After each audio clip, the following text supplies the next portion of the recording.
Book 1, Chapter 7, that to preserve liberty in a state, there must exist the right to accuse. To those set forward in a commonwealth as guardians of public freedom, no more useful or necessary authority can be given than the power to accuse, either before the people or before some council or tribunal, those citizens who in any way have offended against the liberty of their country.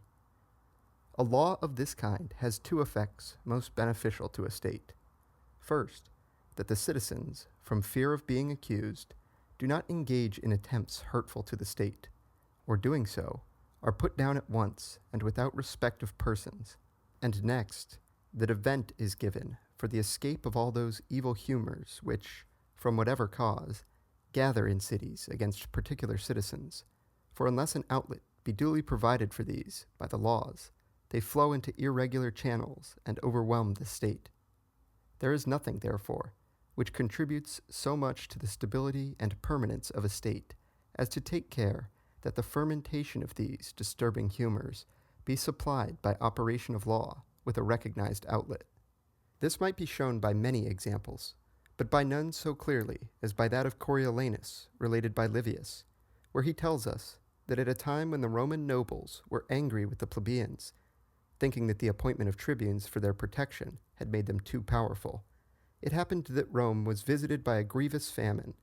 to meet which the Senate sent to Sicily for corn. But Coriolanus, hating the commons, sought to persuade the Senate that now was the time to punish them, and to deprive them of the authority which they had usurped to the prejudice of the nobles, by withholding the distribution of corn, and so suffering them to perish of hunger.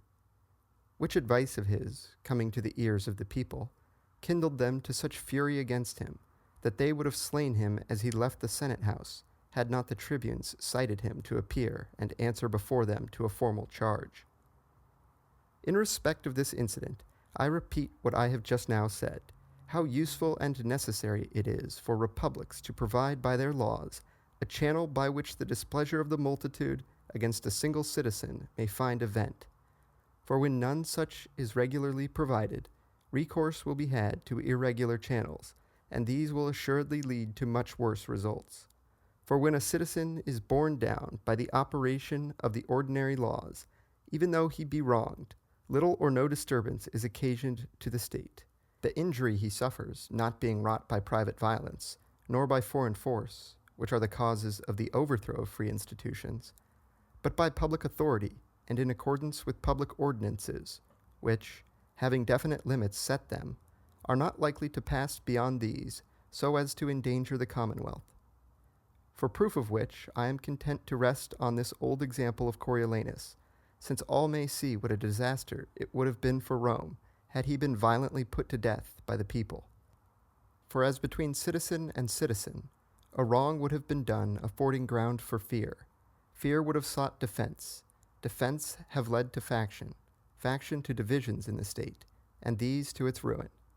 But the matter being taken up by those whose office it was to deal with it, all the evils which must have followed had it been left in private hands were escaped.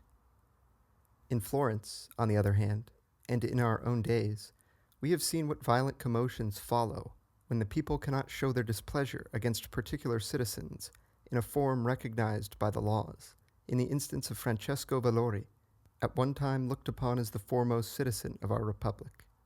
but many thinking him ambitious, and likely from his high spirit and daring to overstep the limits of civil freedom, and there being no way to oppose him save by setting up an adverse faction, the result was that, apprehending irregular attacks, he sought to gain partisans for his support, while his opponents, on their side, having no course open to them of which the laws approved, resorted to courses of which the laws did not approve, and at last to open violence. And as his influence had to be attacked by unlawful methods, these were attended by injury not to him only, but to many other noble citizens, whereas, could he have been met by constitutional restraints, his power might have been broken without injury to any save himself. I might also cite from our Florentine history the fall of Piero Soderini, which had no other cause than there not being in our republic any law under which powerful and ambitious citizens can be impeached, For to form a tribunal by which a powerful citizen is to be tried, 8 judges only are not enough. The judges must be numerous, because a few will always do the will of a few.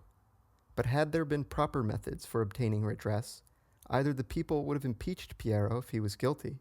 and thus have given vent to their displeasure without calling in the Spanish army, or, if he was innocent, would not have ventured, through fear of being accused themselves, to have taken proceedings against him. So that, in either case, the bitter spirit, which was the cause of all the disorder, would have had an end. Wherefore, when we find one of the parties in a state calling in a foreign power, we may safely conclude that it is because the defective laws of that state provide no escape for those malignant humors which are natural to men, which can best be done by arranging for an impeachment before a sufficient number of judges, and by giving countenance to this procedure. This was so well contrived in Rome that in spite of the perpetual struggle maintained between the commons and the Senate, neither the Senate nor the commons, nor any single citizen, ever sought redress at the hands of a foreign power, for having a remedy at home, there was no need to seek one abroad. Although the examples above cited be proof sufficient of what I affirm, I desire to adduce one other, recorded by Titus Livius in his history, where he relates that a sister of Aaron's, having been violated by a Lucumo of Clusium, the chief of the Etruscan towns, Aaron's being unable, from the interest of her ravisher, to avenge her, betook himself to the Gauls, who ruled in the province we now name Lombardy, and besought them to come with an armed force to Clusium, showing them how with advantage to themselves they might avenge his wrongs. Now had Aaron's seen that he could have had redress through the laws of his country, he never would have resorted to these barbarians for help. But as the right to accuse is beneficial in a republic, so calumny, on the other hand, is useless and hurtful,